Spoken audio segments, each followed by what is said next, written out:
রাম নারায়ণ রাম। রাম নারায়ণ রাম। বলো সীতারাম।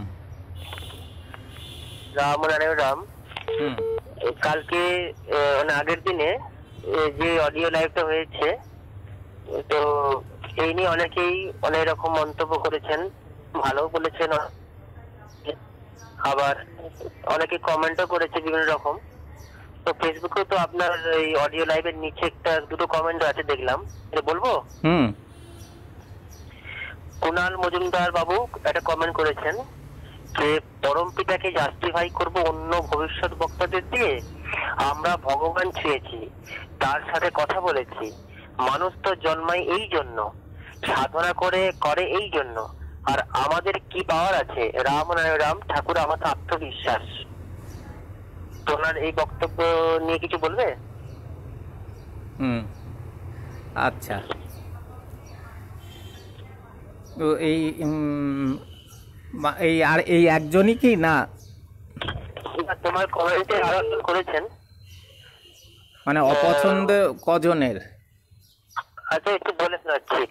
কুমারেশ চন্দ্র দত্ত উনি লিখেছেন যে ওনার আগে যিনি বলেন কুণাল মজুমদারের রিপ্লাইতে যে আপনার মতের সাথে একমত। এ প্রসঙ্গে একটি ঘটনার কথা মনে পড়ে গেল। একজন ভক্ত ঠাকুরের কাছে এসে বলে, বাবা নস্ট্রাডামুস একটি ভবিষ্যৎবাণী করেছে। ঠাকুর একটু বিরক্ত হয়ে বললেন, ওরাই যদি সব বলবে আমি কি লম্বা ছিটতে এসেছি? তাতেই আমার মনে হয় পরম পিতার কথাই শেষ কথা। অন্যের কথা শুনে আমি ভক্তি বিচার করব না। না না রাম নারায়ণ রাম। উনি ওনার ফোন নাম্বার দিয়েছেন, এরকম কথা বলেছেন আর কি। আচ্ছা, বেশ। যে যার মতামত দিতেই পারে, তবে দেখো এক গ্লাস জল, এই একটা গ্লাসে তুমি অর্ধেক জল ভরে রাখলে, ঠিক আছে? এবার লোকেদের ডেকে ডেকে বললে, আচ্ছা এই গ্লাসটা দেখে বলুন তো আপনি কি দেখতে পাচ্ছেন? যারা ইতিবাচক দৃষ্টিভঙ্গি নিয়ে দেখবে, মানে পজিটিভ মাইন্ডেড, তারা বলবে গ্লাসটা অর্ধেক ভর্তি আছে। আর যারা নেগেটিভ মাইন্ডেড, নেতিবাচক, তারা বলবে গ্লাসটা অর্ধেক খালি। বুঝতে পারলে? একটাই জিনিস দুভাবে বললো, একদল খালিটা দেখলো, আরেক দল ভর্তিটা দেখলো। তো এই যে বলছে ঠাকুরকে জাস্টিফাই কি করতে গেলে কারোর ভবিষ্যৎবাণীর প্রয়োজন নেই, তাই তো? আচ্ছা, তাহলে এই লোকনাথ ব্রহ্মচারী, ত্রৈলঙ্গ স্বামী, আদিত্যনাথ বাবা, পরম বিস্ময় বালক ঠাকুর থেকে এই চ্যাপ্টারগুলো মুছে দিতে হয়। ঠাকুর পূর্ণব্রহ্ম কাদের কথার উপর দাঁড়িয়ে? ঠাকুর নিজে বলেছেন? বলেননি। তাহলে লোকনাথ ব্রহ্মচারী বললেন, সেটা ঠাকুরেরই পারমিশন ছাড়া তো আর ওই বই ছাপা হয়নি। পরম বিস্ময় বালক ঠাকুরে লেখা হলো যে এনারা ভবিষ্যৎবাণী করেছেন 50 বছর পরে, অর্ধ শতাব্দী পরে পূর্ণব্রহ্ম আসবে, অশ্বিনী চ্যাটার্জিকে যা যা বলেছে তিনি দীক্ষা দেবেন। তিনি তারপরে আদিত্যনাথ বাবা, এই যে কলিতে পাপের 16 আনা পূর্ণ হয়েছে, এবার তিনি আসছেন, প্রচ্ছন্নভাবে কাজ করবেন, পরিশেষে সারা পৃথিবীতে এক সর্বপরিপ্লাবী ধ্বংসাত্মক বিপ্লব ঘটিয়ে সচ্চিদানন্দ ভগবান রূপে প্রকট হবে এই বাংলাটা। তাহলে এতগুলো ভবিষ্যৎবাণী করলো, সেইগুলো আমরা আনন্দের সাথে বইতে ছাপিয়ে সেই বই এত লোকে পড়লো, আর এই কথাগুলো বললে অপরাধ হয়ে গেল। তাহলে পূর্ণব্রহ্ম লোকনাথ ব্রহ্মচারী বলায় আমরা বলছি, তাহলে এরা বলছে যে তিনি আসবেন, যে অমুক সময়ে এই ঘটনাগুলি ঘটবে। তো এগুলো শুনে তো আমাদের খুশি হওয়া উচিত যে হ্যাঁ, তাহলে আমাদের ঠাকুরই সেই ব্যক্তি। আবার দেখো বারিন্দার লিপিমালা, বারিন ঘোষ, অগ্নিযুগের বিপ্লবী, অরবিন্দ ঘোষের ভাই, সে কি বলল ঠাকুরের জন্মদিনে, জন্মোৎসবে? আলো যখন দেহ নিয়ে আসে তোমরা তাকে চিনে নিতে ভুল করো, মানে ঋষি অরবিন্দের সেই যুগপুরুষ, সেই আলোক পুরুষ, যুগ বিবর্তনকারী, যাকে তিনি নামিয়ে আনতে চেয়েছেন, তার সেই পুরুষই হলেন এই বালক ব্রহ্মচারী। তাহলে অরবিন্দর কথা দিয়ে তাকে জাস্টিফাই করা হচ্ছে যে অরবিন্দ যাকে নামিয়ে আনবে বলেছেন ঠাকুর তিনি, তাহলে অরবিন্দ নামিয়ে আনলে ঋষি অরবিন্দ ঠাকুরকে নামিয়ে এনেছেন তার ইচ্ছা দিয়ে, এই কথাটা বইতে লেখা আছে, তাতে অসুবিধা হচ্ছে না। ঠাকুরকে কেউ নামিয়ে আনার ক্ষমতা নেই, ঠাকুর নিজের ইচ্ছায় এসছেন, অনুরোধে এসছেন, সে কথা নিজেই বলেছেন। তাহলে তাহলে এইগুলো অবান্তর কথা, বুঝতে পারলে না? তাহলে এইগুলোকে, এই কথাগুলোকে তাহলে ওই বই থেকে আগে মুছতে হবে, কারণ এই পূর্ণ ব্রহ্ম এই কথাটা দাঁড়িয়ে আছে লোকনাথ ব্রহ্মচারী, তৈলঙ্গ স্বামী, আদিত্যনাথ বাবা, এদের কথার উপর। আবার এই যে আলোক পুরুষ যুগ বিবর্তনকারী সেই মহাশক্তি অরবিন্দর কথা, তিনি এসে যুগ পরিবর্তন করে দেবেন। কি বলছিলে? এখানকার যারা শিক্ষিত মানুষ আছি, যারা পড়াশোনা করছি বা স্টাডি করছি, অনেকে রিসার্চ করছেন, তো যারা ইতিহাসবিদ, তার রিসার্চার, তো সেরকম ঠাকুর কিছু ঋষি কল্পপুরুষের কথা বলছেন, যারা সাধক আছেন, যারা রিসার্চ করেন, তো যে সমস্ত ব্যক্তিত্বরা ভবিষ্যৎবাণী করেছেন, তাদের মধ্যে যে প্রকৃতিকে নিয়ে স্টাডি করার ফলে তারা কিছু যে সমস্ত জিনিস দেখতে পেয়েছেন, তারা সেগুলো ভবিষ্যৎবাণী করে বলেছেন। এখন সেটা এবার ঠাকুর আসার পর কি হয়েছে, তোমার পরে বিয়েটি শুনেছিলাম, তুমি বলেছিলে যে সব ভিখারি হয়ে গেছে, মানে এখানে যারা সাধক তারা আর কি, কারণ পূর্ণ তাপেতে এখানকার ছোট ছোট আলোগুলোর জ্যোতি কমে গেছে। তো যাই হোক, তো এখন যে সিস্টেম চলছে, সেই সিস্টেমটা ঠাকুর যেভাবে চালাবেন সেটা তো হবেই, তখন তারা যেটা দেখতে পেয়েছিল সেই সত্যটা তারা বলছে। এটাও ঠিক যে ঠাকুর বলেছেন যে কারোর হিসাব মিলতে দেব না, কিন্তু সেটা হলো তার কর্মর পন্থার হিসাব, কিন্তু তার আশার হিসাবটা তো তিনি অমিল হতে দেননি। এই যে লোকনাথ ব্রহ্মচারীর কথা তো মিথ্যা হয়নি, এই যে অশ্বিনী চ্যাটার্জিকে অর্ধমন্ত্র দিয়ে বলল তিনি এসে পূর্ণ করে দেবেন, এই ভবিষ্যৎবাণী তো ঠাকুর পূর্ণ করলেন। তাহলে তাহলে কিছু হিসাব মিলতে দিয়েছেন, আর এবার যেগুলো করবেন ওইগুলো মিলতে দেবে না। তার মানে এই নয় যে এরা যা বলেছে সবই একেবারে উল্টো পাল্টা কথা। কেন এই রোগের প্রাদুর্ভাব চলছে না, এই যে নাস্ট্রাদামুসের কত কথা মিলে গেছে, তো সেটাই দেখবো যে একটা লিমিট অবধি তাদের কথাগুলো মিলছে, এরপরে কি হবে সেটা কারোর পক্ষেই বলা সম্ভব নয়। হ্যাঁ, কিন্তু যেগুলো মিলছে সেগুলো কেন বলবো না? যেহেতু ওনারা যে বলেছেন আগে থেকেই সেটা বইয়ে লিপিবদ্ধ আছে, কিন্তু বইয়ের পৃষ্ঠা নাও বলে দিয়েছিলেন। এই যে মহাপ্রভুর ভবিষ্যৎবাণী, এ সবই তো ভবিষ্যৎবাণী। ঠাকুর বলছেন যে জন্মসিদ্ধের জন্মের ইতিহাসটাও জানতে লাগে। সূর্য ওঠার আগে যেমন পূব আকাশে লাল আলো দেখা যায়, তেমনি তার আগমনের আগেও এইগুলোই তো সেই লাল, এই যে আভা, ভোরের সূর্য ওঠার আগে যে আভা, এই সেই আভা হলো এই ভবিষ্যৎবাণীগুলো। তো এ দিয়ে তো আমাদের আরো বরং ভাববো যে বাহ, তাই তো এরা যেগুলো বলেছে, তাহলে এই সেই যুগ বিবর্তনকারী সেই যে ফকিরের কথা বলেছে, ভারতের একজন গ্রাম্য ফকির, এই সেই তার দ্বারাই পরিবর্তন আসবে। তো এইগুলো শুনে তো আমরা খুশি হব। ঠাকুর মেদিনীমণ্ডল গ্রাম, বাংলাদেশের একটা সাধারণ পরিবার, যার পড়াশোনার পয়সা জোটেনি, সেইরকম জায়গা থেকে তিনি কি করছেন, সারা পৃথিবীতে পরিবর্তন আনছেন। তাহলে এই কথার সাথে ওই কথার তো দেখছি মিল হচ্ছে, তাতে আমি তো আনন্দিত হব যে আমার ঠাকুরই সেই। এটা ঠাকুরকে প্রতিষ্ঠা করা হচ্ছে না, এটা হচ্ছে যে তারা যার কথা বলছে, যার আরাধনা করছে, যার অপেক্ষায় বসে আছে, তিনিই সে। এটা লোককে বুঝিয়ে দেওয়া। ওদের বলায় ঠাকুর উঠবেও না, ও তাদের বলায় ঠাকুর পড়বেও না। যে এটাতে জাস্টিফাই করা কি ব্যাপারই আসছে না। সেইটাই আমরা জাস্ট অবস্থাকে স্টাডি করার জন্য ওগুলো জানা। হ্যাঁ, এটা হলো রিসার্চ, এটা হলো পর্যবেক্ষণ, যে যা বলা আছে তার সাথে কি কি মিলছে। ঠাকুর আসার পর একটা নতুন চ্যাপ্টারের সৃষ্টি হয়েছে, এখন ঠাকুর কি করবেন এটা কারণে জানা সম্ভব নয়। এখন তিনি যেটা করবেন পরিস্থিতি অনুযায়ী তিনিই জানেন। তো আমাদেরকে যে নির্দেশ দিয়েছেন আমরা শুধু সেইটা তাহলে তাদের সব বাণী যে একেবারে শেষ অবধি সবই ঠিক হবে তাও নয়।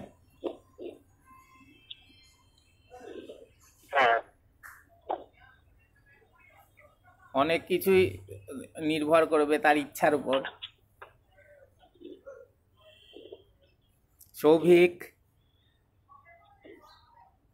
সৌভিক আমায় ফোন নাম্বার পাঠা, আমি তাহলে ফোন করে অ্যাড করে নেব।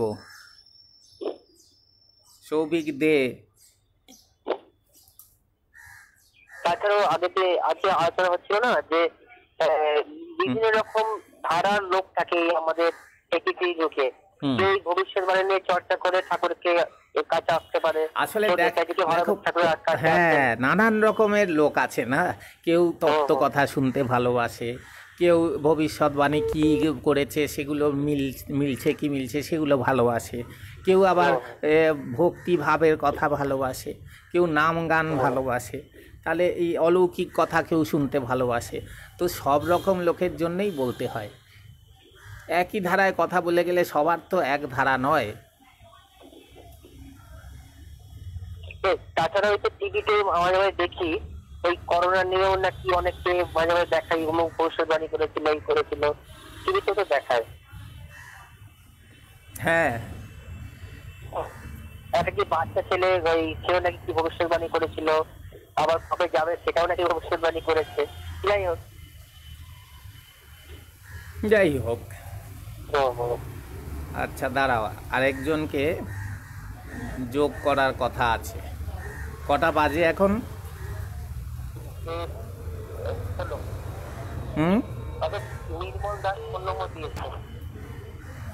ও, তাকে অ্যাড করবো? আচ্ছা, দেখি সে কি বলতে চায়।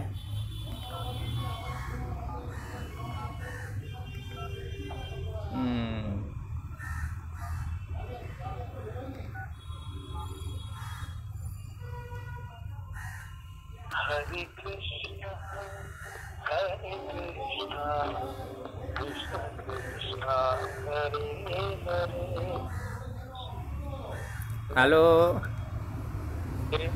হ্যালো, হ্যাঁ নির্মল বাবু বলছেন? হ্যাঁ বলুন। রাম নারায়ণ রাম। আপনি কি শ্যামল দাসের দাদা? না, হ্যালো, আচ্ছা আচ্ছা, হ্যাঁ বলুন। আচ্ছা আচ্ছা, হ্যাঁ বলুন। ঠাকুর সম্বন্ধে কিছু জানবার জন্য আমি ফোন নাম্বারটা দিয়েছিলাম। আচ্ছা বলুন, আপনি কি জানতে চান? এই যে আমাদের যে এখন এরকম হচ্ছে, এই করোনা ভাইরাস এইসব সম্বন্ধে কিছু জানবার জন্য ঠাকুর যে কথাগুলো বলে গেছিল, এতে কি এখন কি আমাদের প্রতিফলিত হচ্ছে? শুনুন, ঠাকুর বলেছেন যে উথাল পাথাল কইরা দিয়া যেমন থাকি বা না থাকি, আর প্রকৃতিকে দিয়ে বিপ্লব করাবো। আচ্ছা, এইবার আপনাকে দেখতে হবে আগে এই করোনা ভাইরাস প্রকৃতির দান না মানুষের দান। এটা বায়োলজিক্যাল ওয়েপেন বলা হচ্ছে, সৃষ্টি করা হয়েছে ইচ্ছা করে। তো আমরা ধারণার বশে কোনো একটা এতে চলে আসতে পারি না, সিদ্ধান্তে। এখন কেউ আন্দাজ করে ধারণা করে ভাবতে পারে, কিন্তু সেটাকে প্রতিষ্ঠা করতে পারে না যতক্ষণ না প্রমাণ হচ্ছে।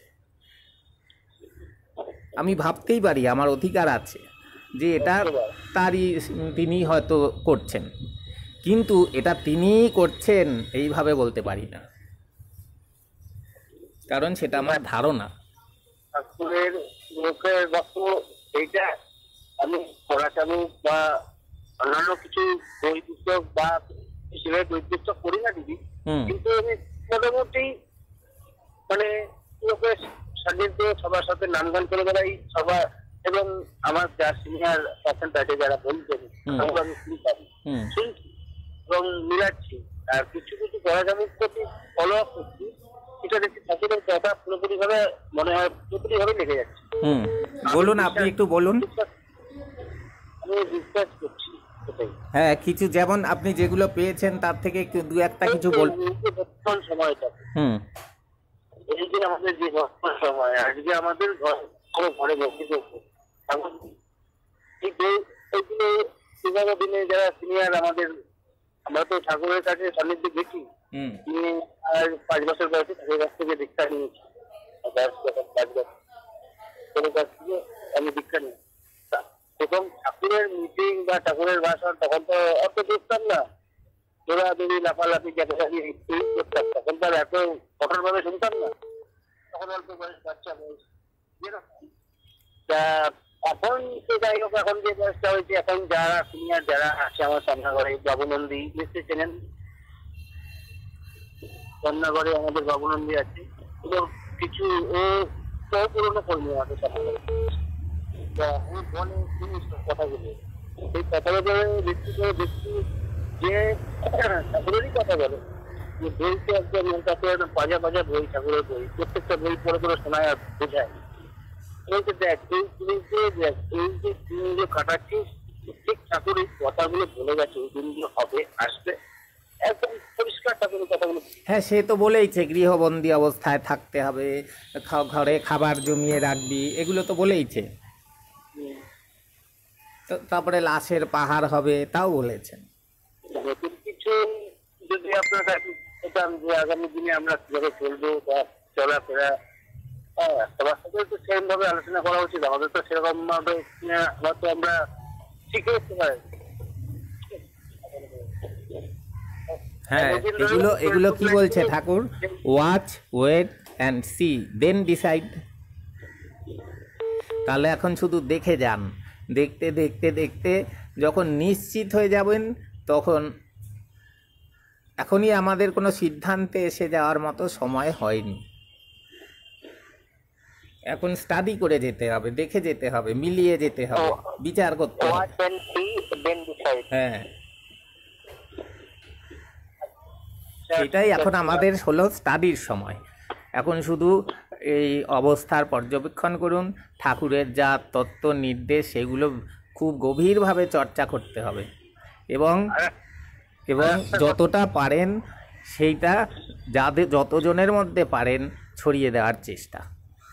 আরেকটা আমার ছোটবেলা ডিসিশন, আমি এই লোকাল সামনাগরের দিকে, যে সেটা আমাদের সামনাগরে আমরা এখন তো ঘরে কারোর বাড়িতে ঢুকে নামগান করতে পারছি না।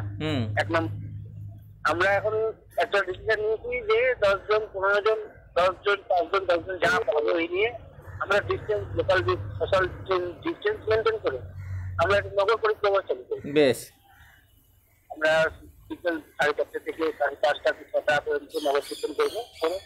এখন তো কারোর বাড়িতে আমরা বলতে আমরা পথে-ঘাটে এখন আইন রক্ষা করে যতটা করা যায় করবেন। এটা আমরা সোশ্যাল ডিস্টেন্স মেনটেন করে আমরা এবং হ্যান্ডগ্লাভ করে হলেও আরেকটাও করা উচিত। কিরকম জানেন? এই ধরুন একটা বাঁশের কঞ্চির মধ্যে এরকম কয়েকখানা বানাতে হবে, সাদা কাগজ, বাণীগুলো সমাজের প্রতি যে বাণী সেইগুলো লিখে লিখে ওই নাম করতে করতে যাবেন। হ্যাঁ, সেটা সাদা কাগজে আমরা যা করবো একদম এইবার এখন তো বাড়ি বাড়ি হচ্ছে না, আর কোথায় হবে না হবে এখন কোনো ওগুলো তা বলছি লিখে বানিয়ে রাখবেন, যখনই নগর কীর্তনে যাবেন ওইগুলো হাতে নিয়ে যাবেন যাতে ওই তত্ত্বটারও প্রচার হয়। হ্যাঁ, সেটা আমরা ডিসিশন নিয়েছি। আমরাও কালকে কথা হয়েছে বাবুদার সাথে, আমাদের সামনাগড়ে বাবুনন্দীকে চেনেন, কথা হয়েছে। ও বলেছিল একটা ফ্লেক্স বানাবে করোনা, আমি যেমন একটা কালকে ফেসবুকে ছেড়েছিলাম করোনা ভাইরাসের ভাইরাসকে মুক্ত করার জন্য তখন আমি ফেসবুকে ছেড়েছিলাম নির্মল দাস। যাই হোক, এইভাবেই আমরা একটা নগর পরিক্রমা করবো, আমরা মনস্থির করেছি। রেগুলার বেশ। তাই তো এখন তো ঘরবন্দি, ডাকলেই পাবে ভাই বন্ধু, জানি এটা দৃঢ় বিশ্বাস আছে। আচ্ছা, একজনকে ফোন করেছিল, দাঁড়ান তো দেখি।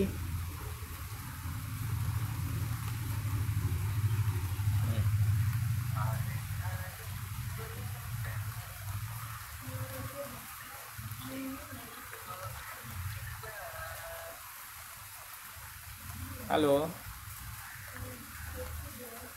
হ্যালো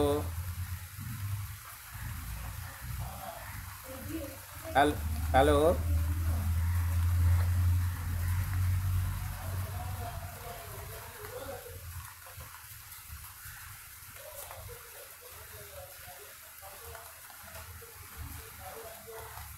হ্যাঁ, শুনতে পাচ্ছেন?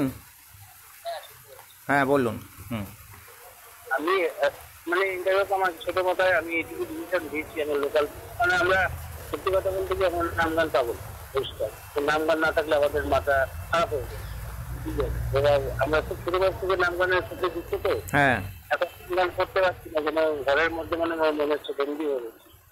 একটু নাম করলাম, একটু 10 জন ভাই বোনদের সাথে দেখা হলো, মনটা ফ্রি থাকে, মন ফ্রি থাকছে না, হচ্ছে না সেরকম ভাবে লোকাল ভাই বোন তারা মিলিত হয়ে এরকম জিনিসটা নিচ্ছে না। আমরা একটা ডিসিশন নিয়েছি, যাই হোক করলে ফেসবুকে ছাড়লে নিশ্চয়ই দেখতে পারবেন। আমাকে এই আপনাদের এই জয়েন্টে আমাকে রেখে দেবেন, আমাদের যে ফেসবুক জয়েন্টে আমি তো আসছি জীবনী বাস হুম। জীবনী বাস জয়েন্টে দেখাতে চাই। আচ্ছা, দাঁড়ান, একজনকে অ্যাড করি।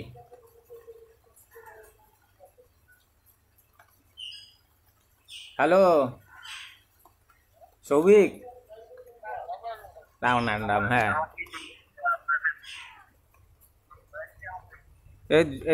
শুনতে পাচ্ছি না, একটু জোরে বলতে হবে। হ্যাঁ, রামনারায়ণ কাকু। হ্যাঁ, শুনেছি। শ্যামল, এই নির্মল বাবু কি বলছেন, একটু জোরে বলুন। তো হ্যাঁ, আপনি বলুন, কথা বলুন, তার মাঝখানে আসাই বলবো। হ্যাঁ, আচ্ছা, রাম। হ্যাঁ আজকে একটু ভবিষ্যৎ নিয়ে কথা হচ্ছে, একটা প্রশ্ন রাখতে পারি? হ্যাঁ হ্যাঁ হ্যাঁ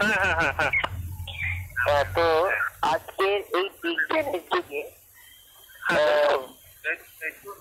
কি বলছেন? আচ্ছা, যে কথা বলছেন মিউট করে রাখুন। হুম, হ্যাঁ বলো সীতারাম। বলছি আজকের এই বিজ্ঞানের যুগে তো এই ভবিষ্যৎবাণী মানে আমরা দেখেছি যে ওই 16 শতক, 17 শতক, 18 শতক এইসব থেকে ভবিষ্যৎবাণী করে গেছেন। রিসেন্ট যে ভবিষ্যৎবাণী করছেন, এই বিজ্ঞানের যুগে ভবিষ্যৎবাণী কতটা গ্রহণযোগ্য এবং ভবিষ্যৎবাণী কি আদৌ করা সম্ভব, এবং সেটা কি হবে, বিজ্ঞানের ডেফিনেশনটা কি হওয়া উচিত? ভালো প্রশ্ন। দেখো, এই যে 86 বছর পর পর হ্যালির ধূমকেতু আসবে, এটা যে হ্যালি যখন বলল তখন থেকে 86 বছর পর এলো, বা এই যে অমুক দিন সূর্যগ্রহণ হবে, অমুক দিন চন্দ্রগ্রহণ হবে, এটা ভারতীয় শাস্ত্রে অনেক প্রাচীনকাল থেকে আছে। এই বিজ্ঞান তো সেদিনের। এই যে আর্যভট্ট শূন্য আবিষ্কার করলো, হ্যাঁ, সারা পৃথিবীর অঙ্ককে বদলে দিল। তো এরা সব তখন যে এই মহাকাশ চর্চা করতো এবং তা নিয়ে যে ভবিষ্যৎবাণীগুলো করতো, সেগুলো তো মিলতো। কেন? কারণ সেটা গণিতের ওপর দাঁড়িয়ে। আর এই যে ভবিষ্যৎবাণী, এটাও গণিতের ওপর দাঁড়িয়ে, যেই গণিতের চর্চাটা এখানকার বিজ্ঞানীরা করে না। তারা আগেই এটাকে উড়িয়ে দিয়েছে, এগুলো অবাস্তব, অসম্ভব বলে।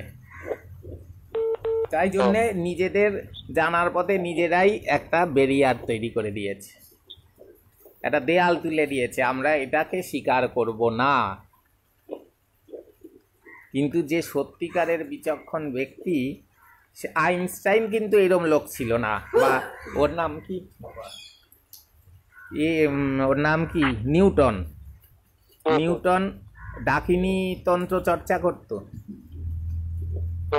এত বড় বিজ্ঞানী। আইনস্টাইন জন্মান্তরবাদকে উড়িয়ে দেয়নি। সত্যেন বোস ঠাকুরের পায়ে এসে তার শরণাপন্ন হয়ে ভক্ত হলো। কেন? এত বড় বিজ্ঞানী বলছে যে তোমার এই তত্ত্ব বুঝতে হলে সত্যেন বসুকে কত সহস্রবার জন্মাতে হবে, ঠাকুরকে বলছে। তাহলে তোমাকে তো চর্চা করতে হবে সেই গণিতটা, যে গণিত জানলে এই ভবিষ্যৎবাণীটা করা যায়। তুমি আগে থেকেই যদি উড়িয়ে দাও তাহলে তো হবে না। ঠাকুর বলছেন যে বলে ভগবান নেই সেও না জেনে বলছে, যে বলছে আছে সেও না জেনে বলছে। এই দুটোই চলবে না। বিজ্ঞানীরা যে বলছে নেই সেটাও অজ্ঞানতার কথা, আবার যে ভক্ত বলছে আছে সেটাও অজ্ঞানতার কথা, কারণ তাদের দুজনের কাছেই প্রমাণ নেই। কাজেই সবাই সব ঠিক করছে, বিজ্ঞান সব ঠিক করছে, আর ভক্তরা সব ভুল করছে। না, সবাই ভুল করছে, সবাই ঠিক, কিছু না কিছু ঠিক, কিছু না কিছু ভুল। তো চর্চা না করলে, না খুঁজলে উত্তর পাওয়া যাবে না। ঠাকুরের কথা, যে প্রশ্ন তোমার মনে আসবে জানবে তার উত্তর আছে বলেই প্রশ্নটি মনে এলো। তাহলে তুমি খোঁজো, তুমি চর্চা করো। এই যে নিগমানন্দ সরস্বতী একজন বড় মানে যোগের একজন গুরু। এই নিগমানন্দ সরস্বতীর পত্নী বিয়োগের পর সে মানে পাগলের মতো হয়ে যায়, শোকে আর কি।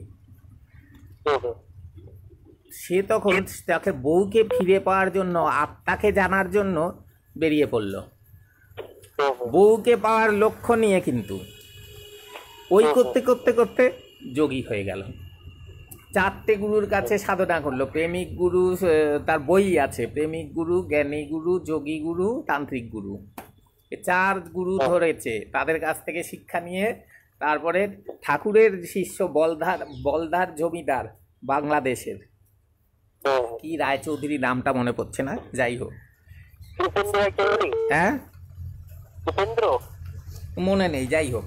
এবার সে ওই তার সেই সময় লক্ষাধিক টাকার বই ছিল। ঠাকুরের ছোটবেলায় সে অহংকারী ছিল, খুব জ্ঞানের অহংকার। তো নিগমানন্দ সরস্বতী তার বাড়িতে যেত।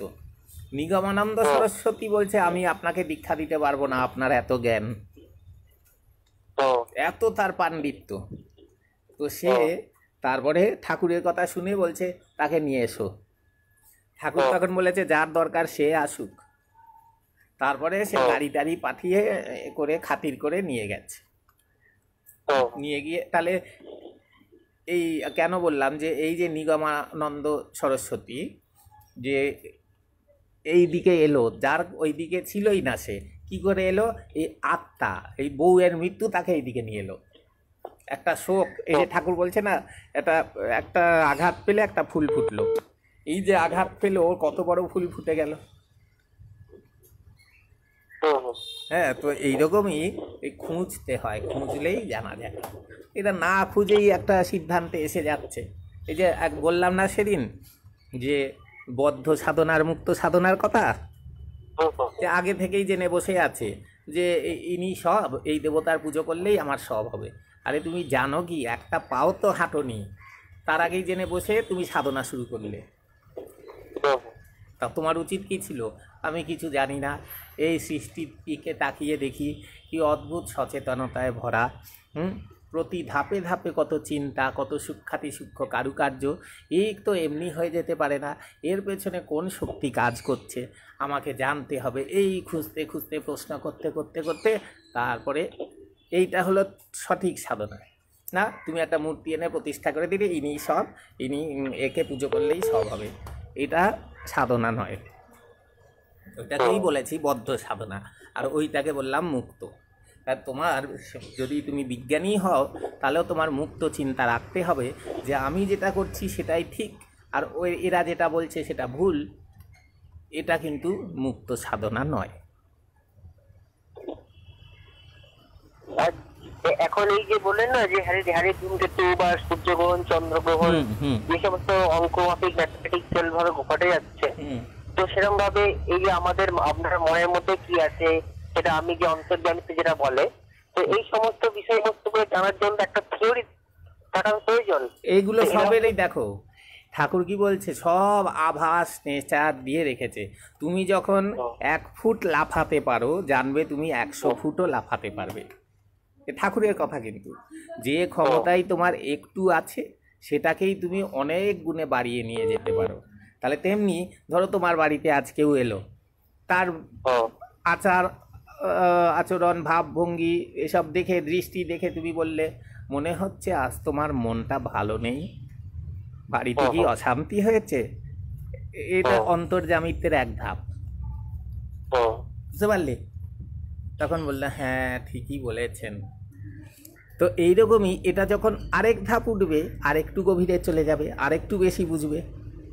তাহলে প্রত্যেকটায় সিঁড়ি আছে, সেই সিঁড়ি দিয়ে ধরে ধরে তুমি যদি ওঠো, তাহলে প্রত্যেকটাতেই তুমি অনেক দূর গিয়ে অনেকটা জানতে পারবে। এরকম লক্ষ্য করে এই সব দিকেই তাই। এই নেচারের গ্রন্থ ঠাকুর পাঠ করতে বলছে কেন? এই জন্য প্রত্যেকটি জিনিসকে খুঁটিয়ে খুঁটিয়ে দেখো, তার পরিবর্তন, তার আবর্তন বিবর্তন, সৃষ্টি ক্ষয় লয় স্থিতি সব কিছু পর্যবেক্ষণ করো। তারপরে তুমি দেখো, সব মেলাও, এর মধ্যে কোন সুরটা দেখছো এক, সেইটাকে ধরো। যে জিনিসের পরিবর্তন আছে তারই প্রাণ আছে, ঠাকুরের কথা, তারই চৈতন্য আছে। তো পরিবর্তন নেই এমন জিনিস কোথায় এই পৃথিবীতে?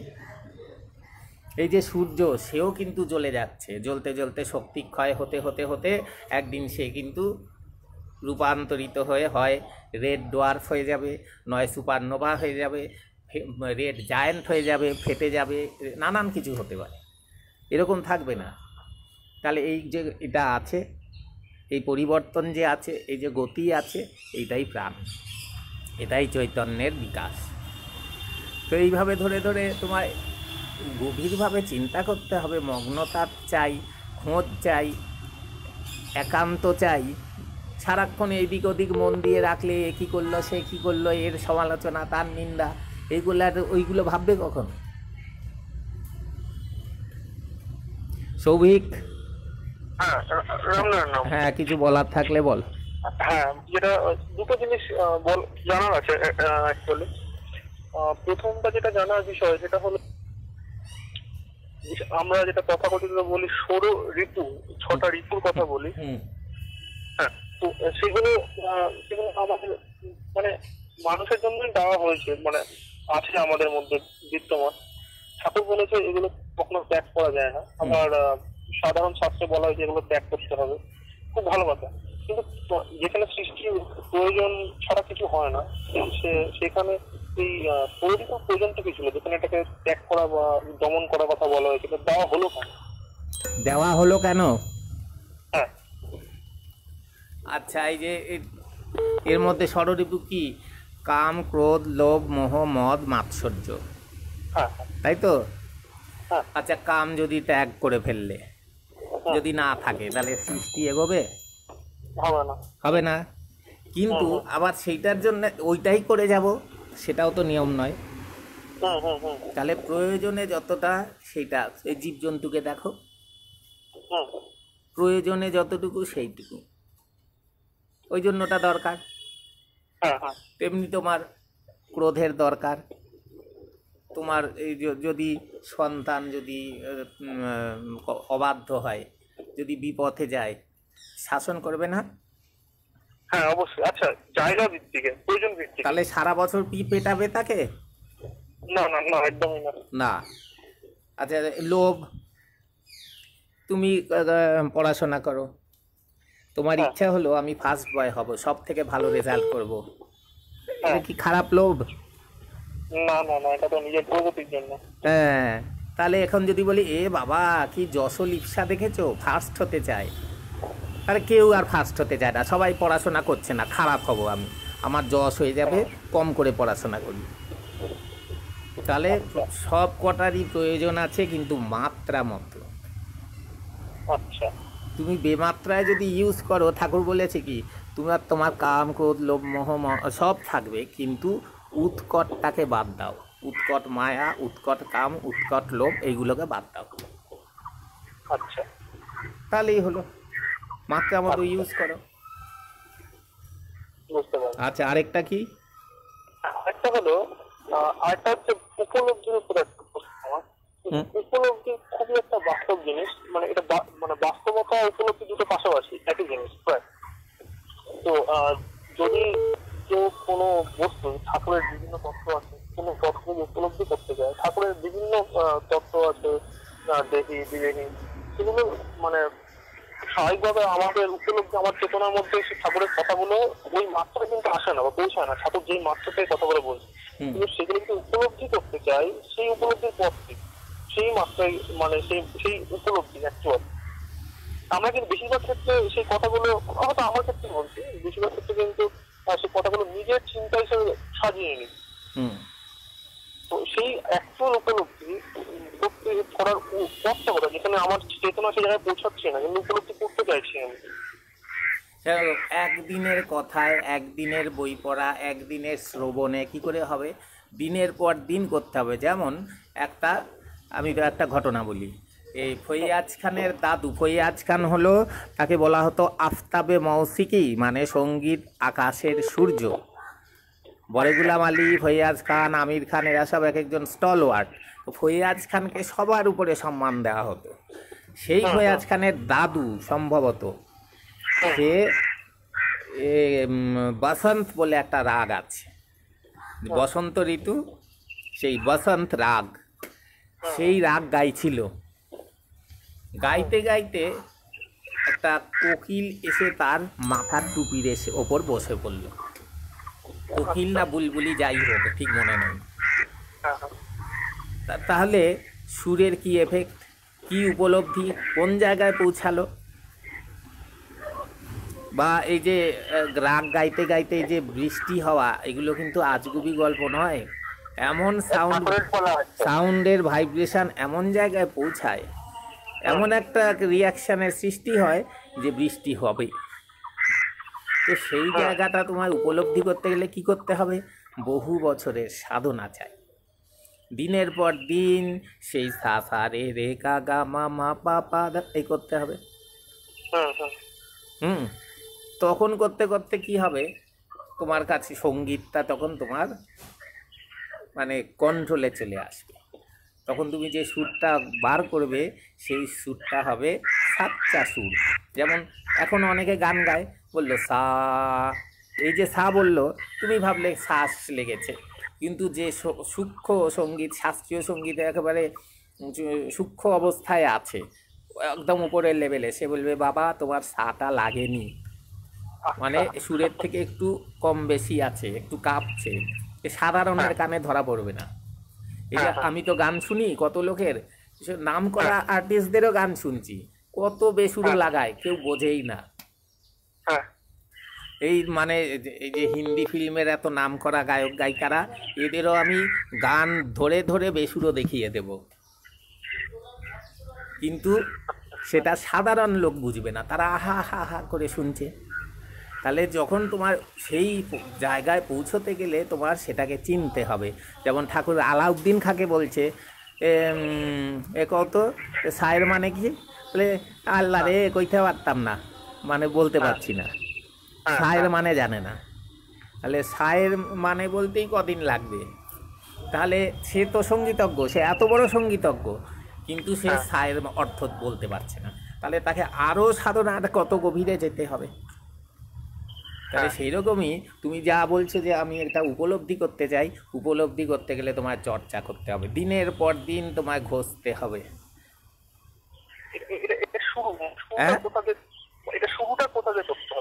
শুরুটা কি, যখনই তোমার আকুলতা আসবে জানার জন্য, সেখান থেকেই শুরু।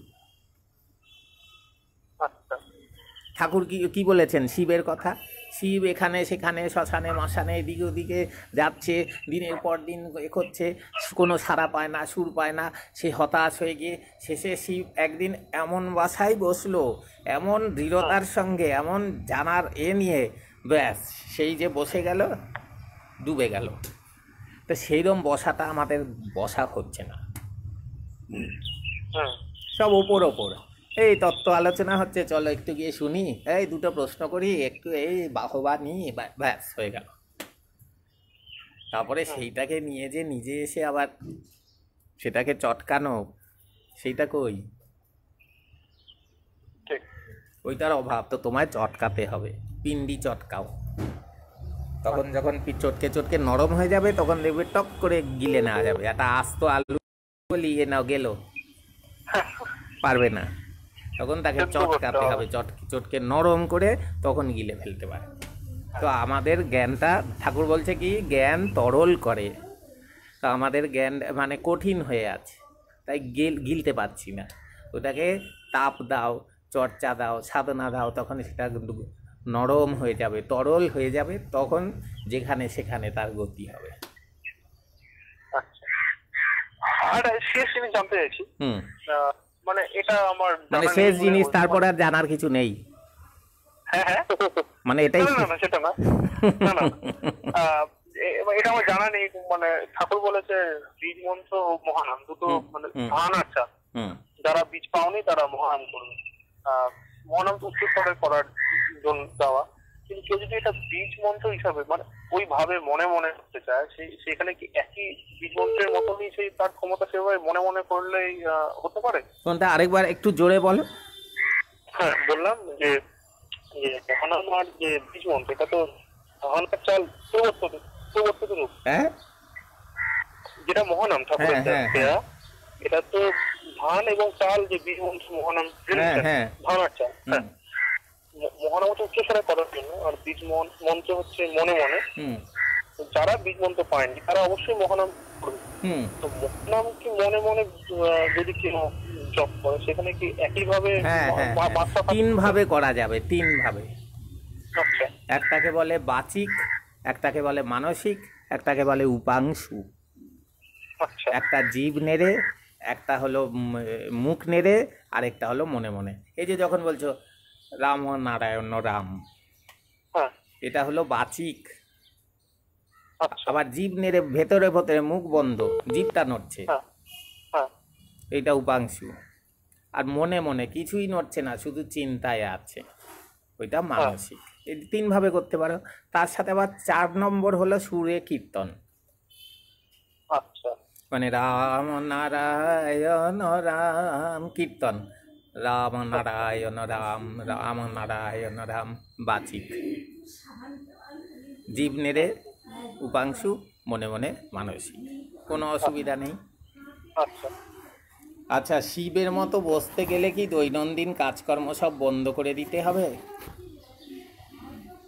শিবের সংসারের গল্পটা জানলে তখন বুঝবে। শিব ঠাকুর বলছে যে এক জায়গায় খাবারের লাইনে সব বসেছে, সাধু টাধু এরা সব। শিব সেখানে আজকে খুব বড় ভোজ আছে গো বলে পার্বতী বলে চললো, গিয়ে বসেছে। বসে তো চোখ বুজে আছে। এবার খাবার দিতে দিতে শিবের জায়গায় এসে দেখে খাবার শেষ। তো শিব তখন কি করেছে, ইটের টুকরো খুঁড়ি এই সব দিয়ে দিয়েছে কাপড়ে, ওইটাই বেঁধে নিয়ে দেখেও নি, এসে আমি স্নান করে আসি, তুমি ভাত চাপাও বলে পার্বতীকে দিয়েছে ওই পুঁটি। তারপরে খুলে দেখে এই, তাহলে এইরকম শিবের সংসার। তো সেই রকম যদি সহধর্মিণী থাকে তাহলে তুমি শিবের মতো হও। আর যদি বিবাহ করবো না ভাবো, তাহলে তো অসুবিধাই নেই।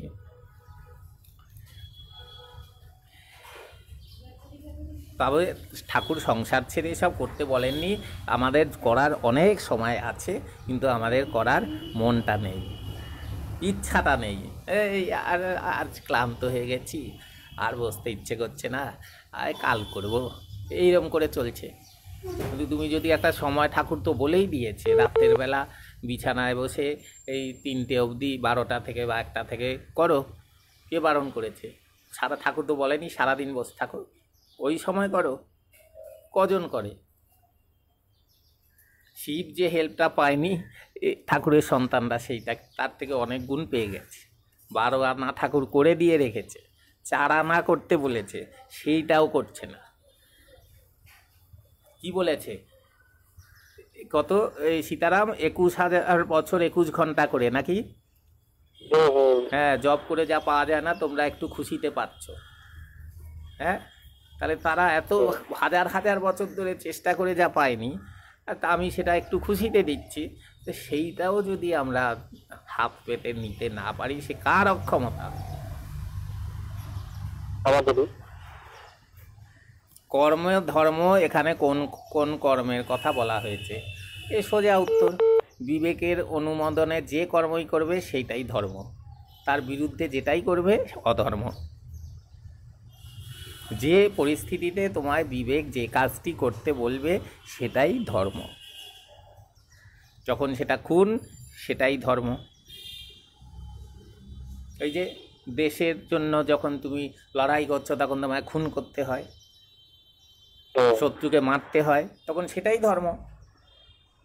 তা বলে তুমি সমাজে এসে এর বাড়ি পাশের বাড়ি একে তাকে যাকে পাচ্ছ পেটে ছুরি ঢুকিয়ে দিচ্ছ, গলায় দা বসিয়ে দিচ্ছ, তা তো নয়। কাজেই যে পরিস্থিতিতে ভেতরের সুর যেটা বলছে সেই সুরে সুর মিলিয়ে যে কাজ করবে সেটাই কর্ম, সেটাই ধর্ম। কি বলেন কি বলে নির্মল বাবু, তাই তো? আছেন? ও চলে গেছে। ও যাক, তো এই তো, আর কারোর কিছু প্রশ্ন নেই তো? দেখে নি, অনেকে আছে, অনির্বাণও আছে দেখছি নাকি? এটা অন্য অনির্বাণ। আচ্ছা, সৌভিক আর বলবো? হ্যাঁ হ্যাঁ, বলছি এই পৃথিবীতে তো প্রত্যেকের জ্ঞান তো সমান নয় না। তো বিভিন্ন রকম বিষয়বস্তু আমরা পৃথিবীর মধ্যে লক্ষ্য করে থাকি, তো সব জিনিস সবাই মেনে নিতে পারে না। তো তাই এখানে যদি কেউ কিছু যদি অন্য মন্তব্য করেন, মানে পৃথিবীর যে কিছু যা কিছু ঘটনা ঘটে যাচ্ছে, তো সেইগুলো কি সে দায়ী থাকবে, নাকি সেটা তার অক্ষমতা বলে আমরা ধরে নেব? কোনটা? আরেকবার ভালো করে বুঝিয়ে বল। মানে যেহেতু এই পৃথিবীতে সবার জ্ঞান সমান নয়, সবাই সব কিছু জানেও না, তো এখানে একটা বিষয়ের উপরে একজন কমেন্ট করলো যে এইটা ঠিক নয়, বা এটা আমি জানি না, বা আমি মেনে নিতে পারছি না। তো এই সম্বন্ধে আপনি ওয়াকিবল, তো আপনি কি ধরে নেবেন যে উনি ওনার মধ্যে এই জ্ঞানের অভাব আছে তাই এটা বলছে, নাকি দায়ীটা কে উনি হবেন? মানে ভুল বলার জন্য কে দায়ী হবে?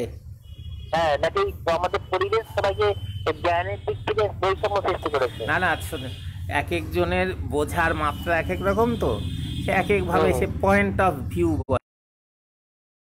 এবার সেইটা দেখে সে ধারণা একটা করে চলতে পারে, কিন্তু সেটাকে কখনোই প্রতিষ্ঠা দিতে পারে না এটাই সত্য বলে, যতক্ষণ না প্রমাণ পাচ্ছে। আমি একটা কিছু বললাম, সেটা কারোর অপছন্দ হতেই পারে, সে জানাতে পারে আমার এটা পছন্দ হলো না, কিন্তু সে যদি বলে আপনি এটা বলেছেন ভুল, তখন সে ভুল হয়ে যাবে। পছন্দ না হতে পারে, আমার সন্দেশ খেতে ভালো লাগে না, আমি লেডিকেনি খেতে ভালোবাসি, তা বলে সন্দেশটা যদি বলি খারাপ, তাহলে ভুল হবে। তোমায় প্রমাণ করতে হবে যে আমি কি ভুল বলেছি, সেটা যদি দেখিয়ে দিতে পারে তখন মেনে নেব, কিন্তু শুধু একটা মুখে। হ্যাঁ, কেউ ডাক্তার হচ্ছে, কেউ ইঞ্জিনিয়ার হচ্ছে, কেউ টিচার হচ্ছে, কেউ বিজ্ঞানী হচ্ছে, তো এই যে বিভিন্ন রকম ধাপে ধাপে পৃথিবীর হয়ে চলেছে, তো এটা কি সবাই ডাক্তার হতে পারতো, সবাই ইঞ্জিনিয়ার হতে পারতো? এইটাই তো কথা। হ্যাঁ, এটা খুব আমারও এই চিন্তা আমারও মাথায় এসেছে, যে কিভাবে প্রকৃতি এক একজনের রুচি তৈরি করে দেয়, যে সব জিনিসটাকে কাভার করার জন্য সবার এক ইচ্ছা হয় না। এই যে একজনের ইচ্ছা থাকে ছোটবেলা থেকে আমি গায়ক হব, আরেকজনের আমি ইঞ্জিনিয়ার হব, আরেকজনের আমি সায়েন্টিস্ট হব, আরেকজনের আমি মহাকাশচারী হব। এই যে সব ইচ্ছাগুলো নিয়ে নিয়ে আসছে এক এক রকম, এগুলোই তো ভাবতে হয় যে দেখো পুরো সৃষ্টিটার সর্বদিকটাকে কাভার করার জন্য কীরকম এক একজনের এক এক রকম রুচি দিয়ে পাঠানো হয়েছে।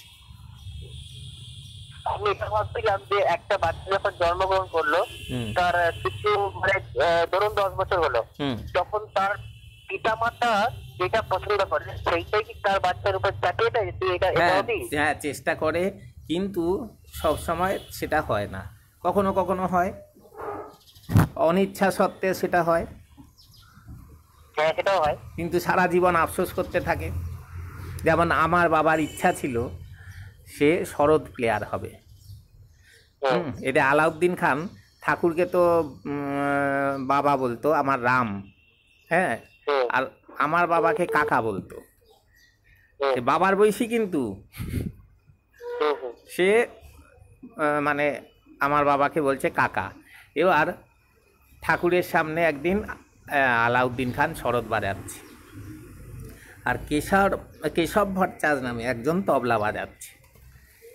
এবার আলাউদ্দিন খান যেই তালটা বাজাতে বলছে, কেশব ভট্টাচার্য সেটা কিছুতেই বাজাতে পারছে না। তখন চামড়ার মধ্যে বাজিয়ে দেখালো, শরতের চামড়ায়। তখন আমার বাবা বলল মানে বাজাবে, ঠাকুর বলল দিজু তুই বাজা। তখন আলাউদ্দিন খা বলছে আমি দেখাই দিতাছি, তুমি বাজাও। তো দেখিয়ে দিল আলাউদ্দিন খা, মানে আলী আকবর খানের বাবা, সারা পৃথিবী বিখ্যাত শাস্ত্রীয় সঙ্গীতজ্ঞ। এইবার বাবা বাজিয়ে দিল। তখন আলাউদ্দিন খা, যে কিনা নিখিল ব্যানার্জির মতন একজন সেটার প্লেয়ারকে প্রথমে কিন্তু শেখাতে রাজি হয়নি, তাকে প্রত্যাখ্যান করেছিল, সেই আলাউদ্দিন খান বলছে চলো তোমারে আমি মাইহারে নিয়ে যাবো, গিয়া শেখামো। কিন্তু ঠাকুমা যেতে দেয়নি। তখনকার দিনের তো নানান রকম সংস্কার সমাজ, এটা যাই হোক। তো সে হতে চেয়েছিল সঙ্গীতজ্ঞ, কিন্তু হতে হলো উকিল, আইনজ্ঞ। কিন্তু সে খুশি নিয়ে কিন্তু সেটা হলো না। তাহলে এই চাপিয়ে দেয়, যারা বাবা মার অত্যন্ত বাধ্য তারা মাথা নত করে সেটা মেনে নেয়, আর যারা এখনকার বিশেষ করে একটু মানে এই প্রতিবাদী, তারা তাদেরটাই করে। কিন্তু বিদেশে শিক্ষাটা এরকম না, তারা দেখে কার কোন দিকে ন্যাক, সেই দিকেই তাদের চালিত করে। এইখানের এডুকেশন সিস্টেমটা ভুল, এখানে চাপিয়ে দেওয়া হয়। কিন্তু উচিত যার যেদিকে ন্যাক, যেরকম লাদাখে একটা স্কুল আছে, সেখানে আরও অনেক জায়গায় এখন হচ্ছে যে জীবনে চলার পথে কোনো দিকে যাতে না আটকাও সেই শিক্ষা দেওয়া হয়। ওই খালি নালন্দা বিশ্ববিদ্যালয় আর কবে আলেকজান্ডার এসেছিল, অশোকের শিলালিপি, বাবরের বাবার নাম, এই সব শেখায় না। যেগুলো কাজে লাগবে সেইগুলো শেখায়, এবং সেটাই উচিত। যার জন্য ঠাকুর বলছেন এখন আমার হাতে যদি থাকতো, আমি সব বই খাতা এক জায়গায় বন্ধ কইরা চাবি দিয়া সবকে মাঠে নামায়া দিতাম চাষবাস করতে। আর লেখাপড়া ততটাই, একটা চিঠি লিখতে, নাম লিখতে যেটুকু প্রয়োজন, আগে এইভাবে সমাজটা ঠিক করে পরে আবার অন্য সিস্টেমে শিক্ষা ব্যবস্থা চালু হবে, এই সিস্টেমে নয়। এই শিক্ষা ব্যবস্থা অত্যন্ত স্বার্থপর শিক্ষা ব্যবস্থা, এতে দেশের মঙ্গল হয় না, সমাজের মঙ্গল হয় না, নিজের মঙ্গল হয়। কে কত টাকা দিয়ে দাও, দিয়ে একটা ডিগ্রি নাও, একটা চাকরি পাও, ব্যাস, এই শিক্ষার উদ্দেশ্য এখন। তো এই আচ্ছা, কে লোপামুদ্রা চৌধুরী, আজ এই পরিস্থিতিতে দেশের মানুষ তো অনেক কিছু করতে বাধ্য হচ্ছে, সব তো বিবেকের সায় থাকছে না, তাহলে কি করব? থাকছে না কেন যে থাকছে না সেটা যাতে, এখন ধরো যে ব্যবসায়ী, সে ব্যবসায়ী কেন থাকছে না? সে অতি লাভ করতে চাইছে। তুমি যদি এমন করো যে দেখো আমি এখানে দোকান খুলেছি, আমি তো দান খয়রাত করতে বসিনি, আমি লাভ করতে বসেছি, তো আমার এই জিনিস এই দামে আমি বেচবো।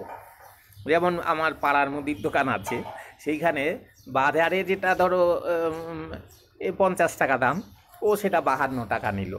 ওকে যদি বলি কেন বেশি দাম, বললো দেখো তোমার তো বাজার অবধি যেতে হচ্ছে না, আমার এই বাড়ির পাশে এই দোকানে পেয়ে যাচ্ছ, তা আমি একটু লাভ রাখবো না? তাহলে এই তো পরিষ্কার কথা। তো এইভাবে যদি লোকে করতো তাহলে কিন্তু বিবেকের বিরুদ্ধে যেতে হতো না, কিন্তু লোক ঠকিয়ে বেশি লাভ করার জন্যেই বিবেক বিরুদ্ধ কাজ করতে হচ্ছে।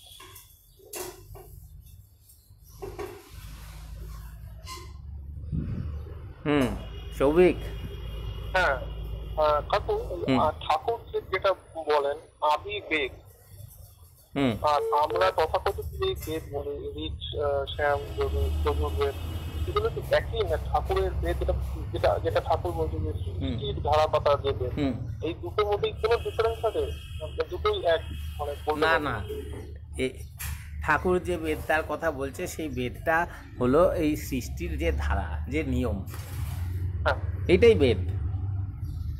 যেভাবে সৃষ্টি হচ্ছে, যে নিয়মে সেই সৃষ্টিটা এগিয়ে চলছে, যেভাবে লয় হচ্ছে, আবার নতুন সৃষ্টি, এই পুরো যে নিয়মটা যেটা নেচারের সাথে অ্যাট পার, সেইটাই হলো বেদ। আর এখানের যে বেদ, যে 4 বেদ, সেটা হলো ওই বেদের কিছু কিছু যেগুলো আবিষ্কার করেছে সেইটা। যদি সবটাই হতো এক, তাহলে ঠাকুর বলতেন না নিউ লাইট।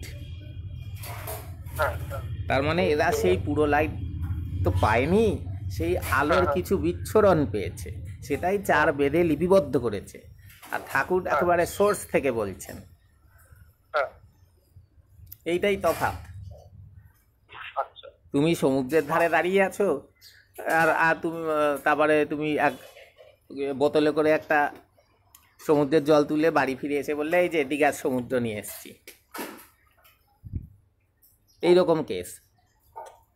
দীঘার সমুদ্রে গিয়ে স্নান করা আর দীঘার সমুদ্রের জল একটা এই প্লাস্টিক কী বলে জ্যারি ক্যান নাকি, তার মধ্যে করে ভরে নিয়ে এসে বাড়ির বাথরুমে মাথায় ঢাললে, বললে এই সমুদ্রে স্নান করলাম।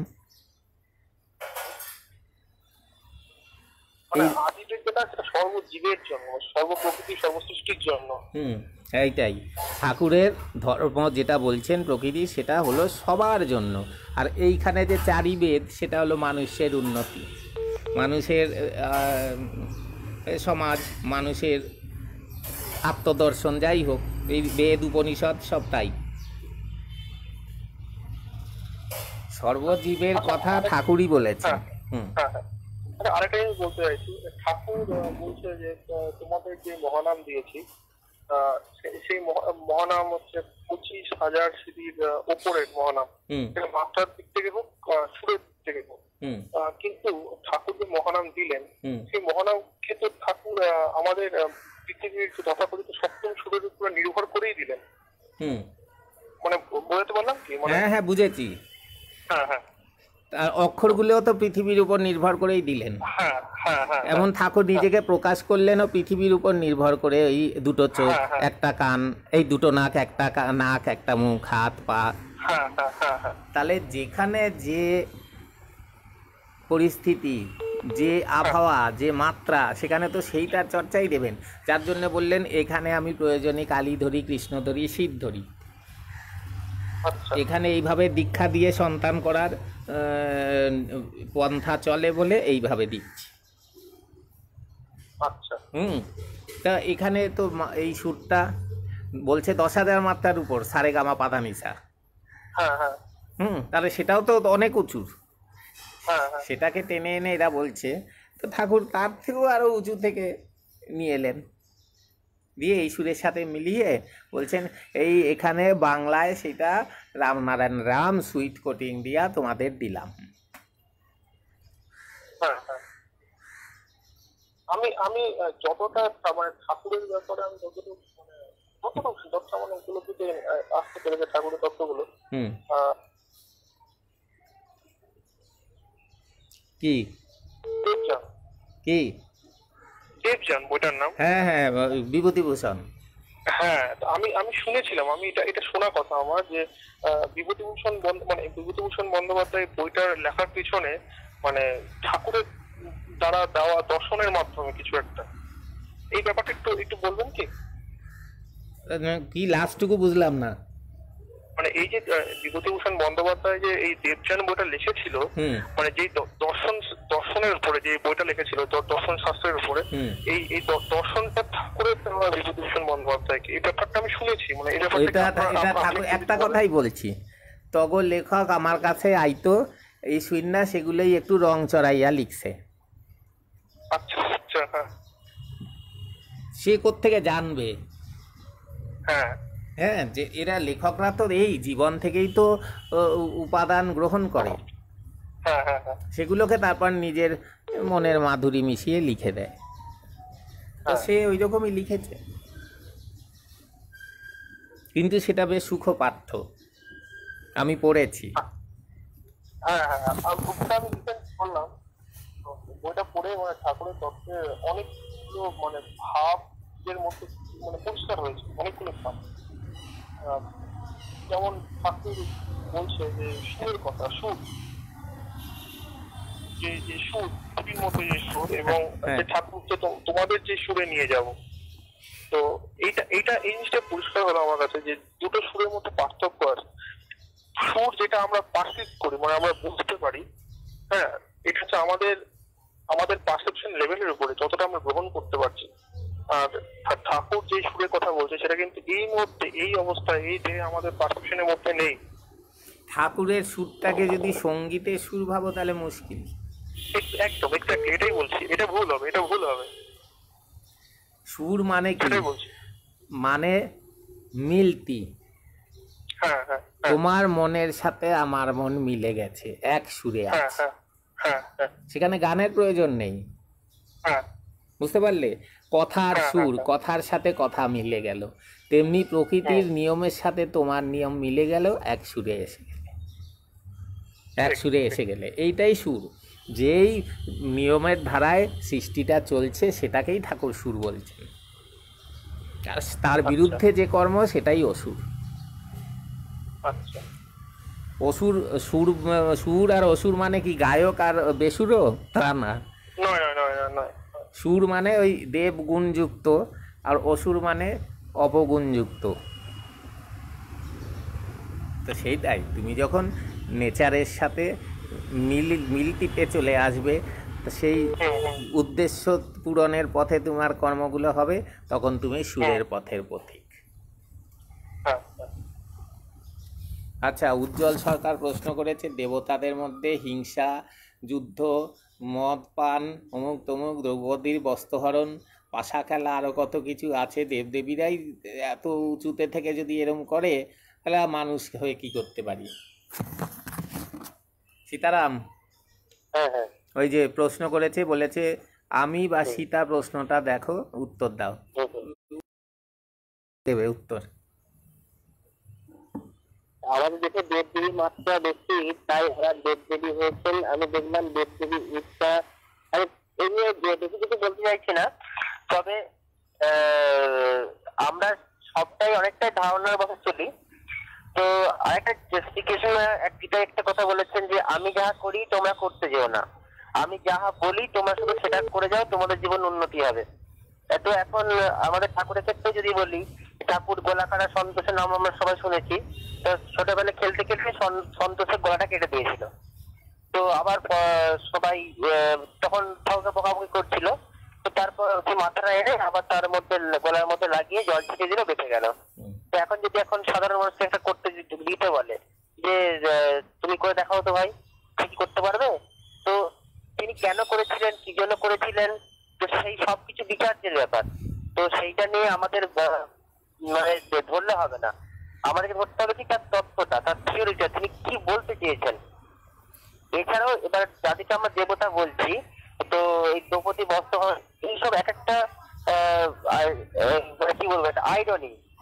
যেমন শিবের ভাং খাওয়া, গাঁজা খাওয়া, সিদ্ধি খাওয়া, সেইটাকে যদি নিয়ে যদি এখন বলি এই তো তাই তো করে, এইখানে শিব পুজোর নামে ওই নেশাগুলো করে, শিবের সাধনাটাকে তারা নেয় না, নেশা ভাঙটা নেয়। হ্যাঁ, নেতাজি সিগারেট খেতেন খুব, কিন্তু সেইটা দেখবে না নেতাজির দেশপ্রেম দেখবে, সে কি করেছে তার যে মহান গুণ সেইটা দেখবে। হ্যাঁ, এবং দ্রৌপদী বস্ত্রহরণ করার চেষ্টা করেছিল, তার ফলে কি হয়েছিল, সমাজটা ধ্বংস হয়ে গেছিল, কুরুক্ষেত্রের যুদ্ধ হয়েছিল। আর দ্রৌপদী বস্ত্রহরণ যে করেছে তারা দেবতা নয়। হ্যাঁ, তারা দেবতা নয়। দেবতা কাদের বলা হয়েছে? যারা দান করে, যার জন্য বেদে সূর্য, চন্দ্র, এই বাতাস, জল, আগুন এদের পুজো করা হতো, কারণ এরা জীবনদায়ী। তো এরাই দেবতা। আর এই সব দেবতার কতটা কি সত্যতা আছে তার তো কোনো প্রমাণ নেই। এগুলো গল্প কথার মতন, ঠাকুর যাকে বলছে গল্পগুচ্ছ। কিন্তু এই দেখো, আমরা যে সূর্যের জন্য বেঁচে আছি, বাতাসের জন্য বেঁচে আছি, জলের জন্য বেঁচে আছি, তাপের জন্য, পৃথিবীর জন্য, আকাশ সবাইকে ধরে রেখেছে, তো এদের দানেই তো আমাদের জীবন চলছে। তাহলে আমরা এদেরই দেবতা বলে এদেরই স্মরণ করব। ওই দেবতা নিয়ে আমাদের মাথা ঘামানোর প্রয়োজন নেই, যার কোনো আমরা অস্তিত্বেরই প্রমাণ পাইনি। তাছাড়া ঠাকুর বলেছেন যে বেদে একটি কথা আছে যে যারা সমাজে হানিকারক, ক্ষতিকারক, তাদের সমাজ থেকে বের করে দেওয়া উচিত। তো যারা আজকে সমাজটাকে পঙ্গু করতে চায়, যারা অসাম্য দুর্নীতি করে সমাজটাকে এক ঘরে করতে চায়, তো সেখানে তো শ্রীকৃষ্ণ যখন অস্ত্র তুলে নিয়েছিলেন তাদেরকে এখান থেকে সরিয়ে দেওয়ার জন্য। প্রথমে জ্ঞানের মাধ্যমে বোঝানোর চেষ্টা করেছেন, যারা আসেনি প্রকৃতির ধারা ধরে নষ্ট করেছেন কুরুক্ষেত্র যুদ্ধের মাধ্যমে। সেরকম আর কি, যদি আমরা না মানি তখন তো সমাজকে রক্ষা করার জন্য তো করতেই হবে। ক্যান্সার হয়েছে, হাত পচে গেছে, হাতকে না বাদ দিলে সে আর বাঁচবে না। তো সমাজটাকে রক্ষা করতে গেলে হাতটাকে তো বাদ দিতেই হবে, সেই সমস্ত অসুখ থেকে তো বাদ দিতেই হবে। এই বিষয়ে সৌভিকের কিছু বলার আছে? সৌভিক কেটে গেছে না? আছে তো, কাটেনি। আপনি বলছেন না যে ধরো তোমার ভালো চুরি করতে এসছে ডাকাতেরা, তুমি তার বসে থাকবে না হচ্ছে যে ভাই তুমি সব নিয়ে চলে যাও, তোমার তখন লাঠি ধরতে হবে, অস্ত্র ধরতে হবে। এই ভারতবর্ষকে আক্রমণ করতে আসছে, তুমি কি ফুল বেলপাতাতে পুজো করবে? তোমাকে অস্ত্র ধরতে হবে। হ্যাঁ সৌভিক, হ্যাঁ, এই বিষয়ে কোনো বক্তব্য থাকলে বলতে পারো। এই বিষয়ে বক্তব্য বলতে মানে এই কথাগুলো আমি আমার কলেজে পড়ার সময় কিছু বন্ধু বান্ধবের মাঝখানে আমি রাখার চেষ্টা করেছিলাম। তো এই কথা মানে পরিস্থিতিতে তাদের একটা কমেন্টের ব্যাপারে আমি বলছি, মানে তারা এই কথাগুলো নেয় কি করে। হ্যাঁ, আমি বলেছিলাম যে সেম কথা যে তাদেরকে তাদের পরিষ্কার করার কথাই বলেছে বেদ। হ্যাঁ, তখন বলছে যে তাহলে কি টেরোরিস্টের সাথে একটু মুখের কাছে নিয়ে বলো স্পিকারটা। হ্যালো, মুখের কাছে নিয়ে। হ্যাঁ বলছি যে আমি এই কথাগুলো আমার বন্ধুদের মাঝখানে বলার চেষ্টা করেছিলাম একবার, যে সমাজের মধ্যে যারা শোষণকারী, হ্যাঁ, তাদেরকে সমাজ থেকে সরিয়ে দিতে হবে। তো সেখানে যেই কমেন্ট গুলো আমার কাছে এসেছিল, সেই কমেন্ট গুলোর মধ্যে একটা অন্যতম যে তাহলে যে যারা যারা হচ্ছে জিহাদ বলে করছে তাদের সাথে এসেছিল যে জিহাদ যেটা বলা হয়, যেটা সবাই বলা হয় মেরে ফেলা, সেখানে সেইভাবে একটা সাধারণ ভাবে এখানে অ্যাকচুয়ালি পরিবর্তন আমার মনে হয় চৈতন্যের দিক থেকে পরিবর্তন। মানে এখানে যে বিপ্লব বা যে পরিবর্তন হতে পারে, তা মানসিকতার পরিবর্তন না হলে আমার মনে হয় না পরিবর্তন হয়। এটাই। হ্যাঁ, আর এটা হলো সার্বিক পরিবর্তন, এটা কোনো একটা বিশেষ গ্রুপকে প্রতিষ্ঠা করার জন্য কিছু হচ্ছে। এটা সারা পৃথিবীর জন্য যেটা ভালো সেটাকে রাখো, আর যেটা খারাপ সেটাকে অপসারিত করো। এটা কারোর প্রতিষ্ঠা বা একটা গ্রুপের জন্য হচ্ছে না, সেটা ভাবতে হবে। ব্যাপ্তির জন্য তোমাকে যদি অস্ত্র, ব্যক্তি প্রতিষ্ঠার জন্য যদি অস্ত্র ধরো তখন মুশকিল। তুমি ধরো তুমি সঠিক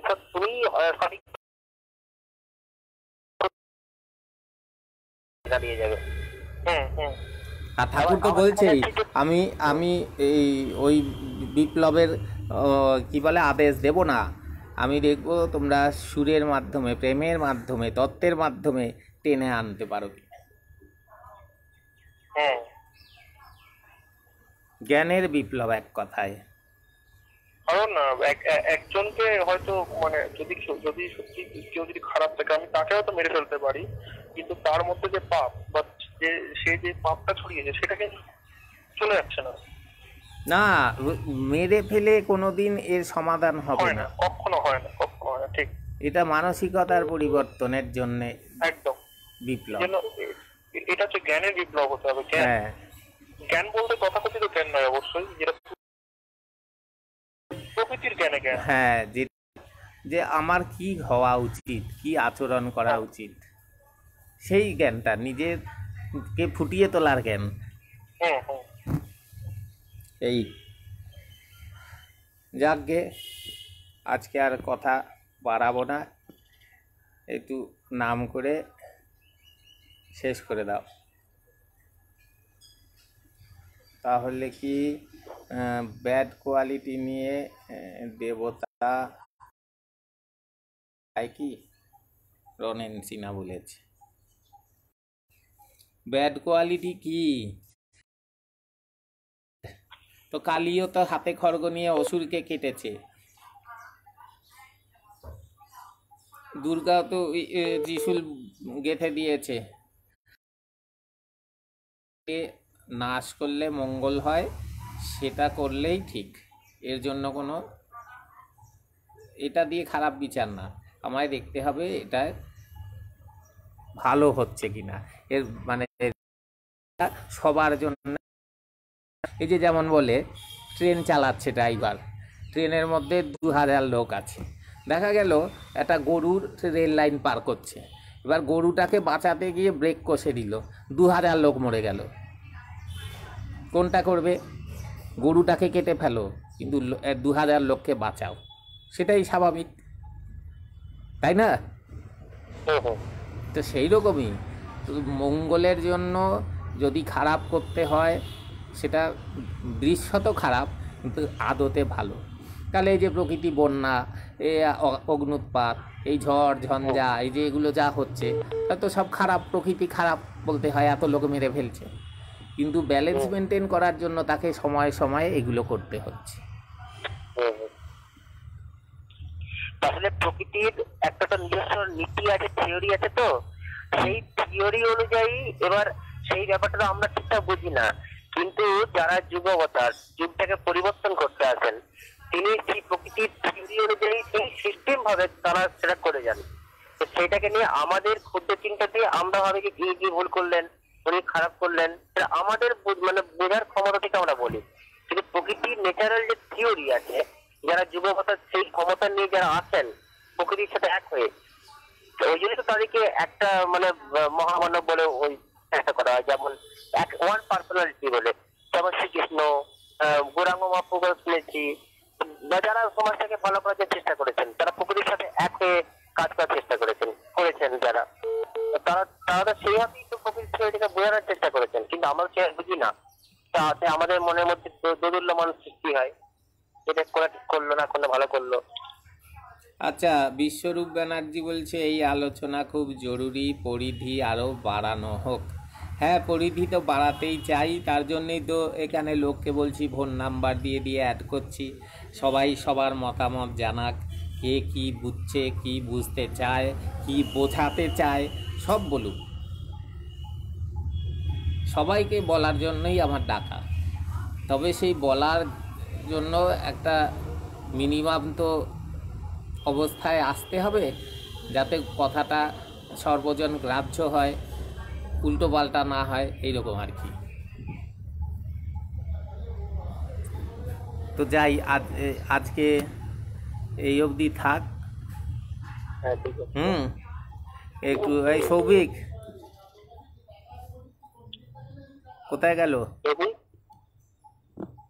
আচ্ছা, সীতারাম একটু নাম করে দাও। রাম নারায়ণ রাম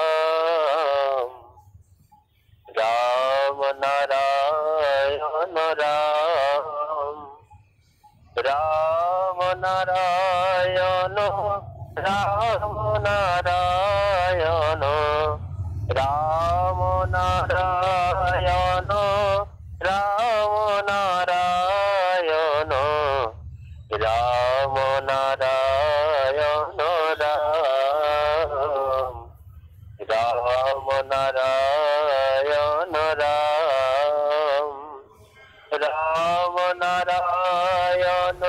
রাম রাম নারায়ণ রাম নারায়ণ রাম নারায়ণ রাম রাম নারায়ণ রাম রাম নারায়ণ রাম রাম নারায়ণ রাম রাম নাম রাম নারায়ণ রাম নারায়ণ রাম নারায়ণ রাম নারায়ণ রাম নারায়ণ রাম রাম নারায়ণ সীতারাম, একটা কথা রাম। ভুলে গেছি, দাঁড়াও।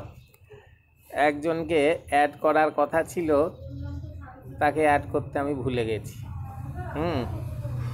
তাকে একবার একটু অ্যাড করে নিই, 2 মিনিট হলেও কথা বলার জন্য।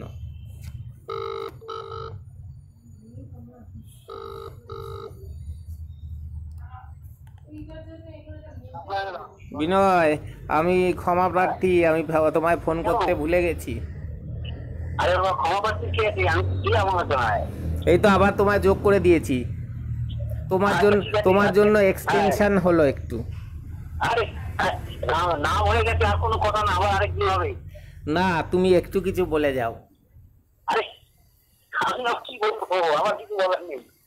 ওই তো দিয়ে দিয়েছি, এবার তুমি যা বলবে লোকে শুনবে। তুমি যা এতক্ষণ শুনলে সেই তার উপরেই কিছু বলো, তোমার যদি কিছু বক্তব্য থাকে।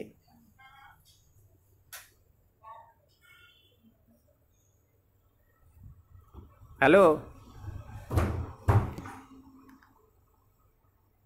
কই গেল? পালিয়ে গেছে। যা, ঠিক আছে। ঠিক আছে। রাম নারায়ণ রাম, বলো।